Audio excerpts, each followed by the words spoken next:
This video sponsored by Buy Mode e-shopping. ஆன்லைனில் purchase பண்ண விருப்பம் உள்ளவங்க பை மோட்டை யூஸ் பண்ணியும் பர்ச்சேஸ் பண்ணலாம். பொருள்கள் தரமாக கிடைக்கி நல்ல விலை குறைவாகவும் இருக்குது. இதற்கான லிங்கு டிஸ்கிரிப்ஷனில் கொடுத்துருக்கேன், செக் பண்ணிக்கோங்க.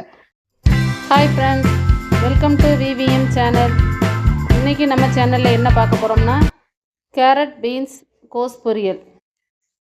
ஏன் கோஸ் பொரியல்னு சொல்கிறோம்னா நம்ம 3 சேர்ந்து பண்ணும்போது ரொம்ப சுவையாக இருக்கும். நீங்கள் கேரட் பீன்ஸ் செஞ்சு பார்த்துருப்பீங்க, அது கூட கோஸும் சேர்ந்து செஞ்சு பாருங்கள், சுவை ரொம்ப அருமையாக இருக்கும். இன்றைக்கி நம்ம அதை செய்கிறதுக்கு கேரட் பீன்ஸ் பொடிசாக கட் பண்ணி எடுத்திருக்கேன், கோஸும் நல்லா பொடிசாக அரிஞ்சு எடுத்திருக்கேன். சின்ன வெங்காயம் ஒரு 100 வெங்காயம் நல்லா பொடிசாக கட் பண்ணி வச்சுக்கோங்க. இப்போது ஒரு கடாயில் எண்ணெய் சேர்த்துக்கலாம். எண்ணெய் சூடானதும் கொஞ்சமாக கடுகு சேர்த்து கடுகு நல்லா பொரியட்டும்.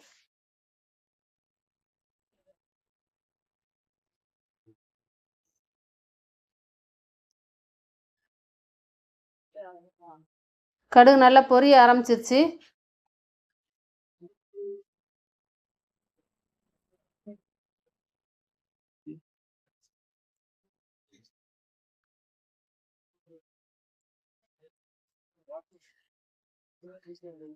இப்போ நம்ம பொடிசாக கட் பண்ணி வச்சுருக்கிற மிளகாய் சேர்த்துக்கலாம். இதுக்கு நம்ம காரத்துக்கு மிளகாய் தான் சேர்க்க போகிறோம், அதனால் ஒரு பச்சை மிளகாய் நல்லா பொடிசாக கட் பண்ணி சேர்த்துக்கலாம்.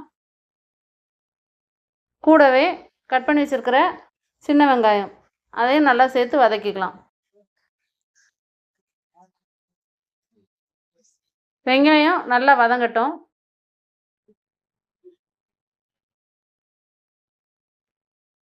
ஒரு கொத்து கருவேப்பிலையும் சேர்த்து வெங்காயத்தை நல்லா வதக்கி விட்டுக்கோங்க. இப்போ பாருங்கள், வெங்காயம் நல்லா வதங்கிருச்சு. இப்போ நம்ம கட் பண்ணி வச்சுருக்க வெஜிடபிள்ஸை சேர்த்துக்கலாம்.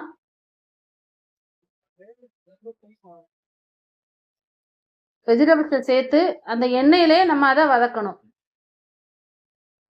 காய் நல்லா எண்ணெயிலே வதங்குற வரைக்கும் நல்லா கிளறி விட்டுக்கலாம்.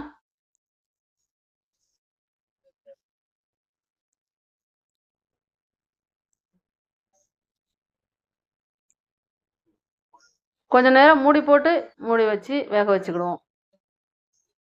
இப்போ பாருங்க, காய் ஓரளவு எண்ணெயிலே நல்லா வெந்து வந்துருச்சு.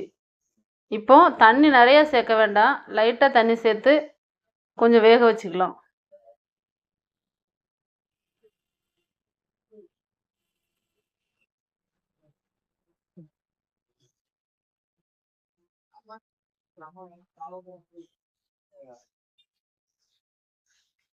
கொஞ்சமாக தண்ணி சேர்த்துப்போம்.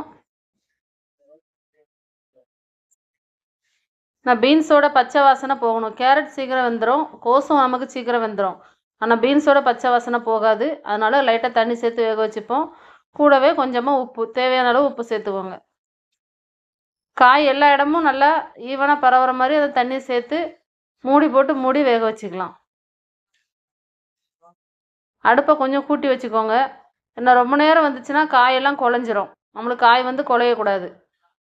இப்போ பாருங்கள், நல்லா வெந்து வந்துருச்சு. காயும் குழையலை, தண்ணியும் ஓரளவு நல்லா வற்றி வந்திருக்கு.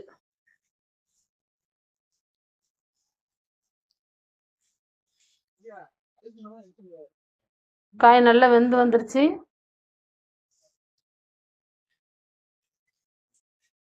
நல்லா கிளறி எடுத்துக்கலாம்.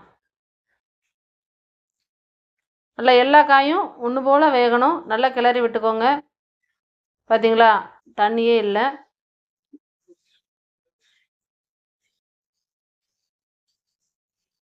இப்போ நம்ம கடைசியாக தேங்காய் துருவல் சேர்த்துப்போம். தேங்காய் கொஞ்சமாக துருவி நம்ம பொரியலோடு சேர்த்து மிக்ஸ் பண்ணிக்கலாம். அவ்வளவுதாங்க, இதோட பொரியல் ரெடி ஆயிடுச்சு. நல்ல சுவையாக இருக்கும். நீங்களும் இதை ட்ரை பண்ணி பாருங்கள். இந்த வீடியோ பிடிச்சிருந்தா விவிஎம் சேனலுக்கு சப்ஸ்கிரைப் பண்ணிக்கோங்க. ஏதாவது சந்தேகம் இருந்தால் கமெண்ட் பாக்ஸில் கமெண்ட் பண்ணுங்கள். உங்கள் ஃப்ரெண்ட்ஸ்களுக்கும் ஷேர் பண்ணுங்கள். Thank you friends.